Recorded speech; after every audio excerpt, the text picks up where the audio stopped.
நாளைய தீர்ப்புன்னு படம் எடுத்தேன், அது சரியா ஓடல. அடுத்து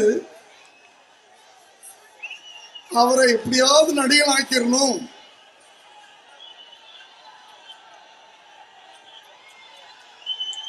விஜயகாந்தோட சேர்ந்து நடிச்சா அவர் நடிகன் ஆயிடுவாரு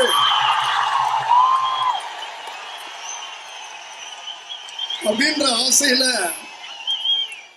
நான் விஜயகாந்த் அவர்களுக்கு போன் பண்ணேன்.